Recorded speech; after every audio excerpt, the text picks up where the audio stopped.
चेहरे को इंग्लिश में कहते हैं फेस, मुंह को इंग्लिश में कहते हैं माउथ, नाखून को इंग्लिश में कहते हैं नेल, रुखसार को इंग्लिश में कहते हैं चिक, बाजू को इंग्लिश में कहते हैं आर्म,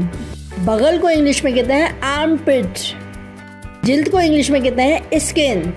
छाती को इंग्लिश में कहते हैं चेस्ट, दिल को इंग्लिश में कहते हैं हार्ट, जबड़े को इंग्लिश में कहते हैं जॉ,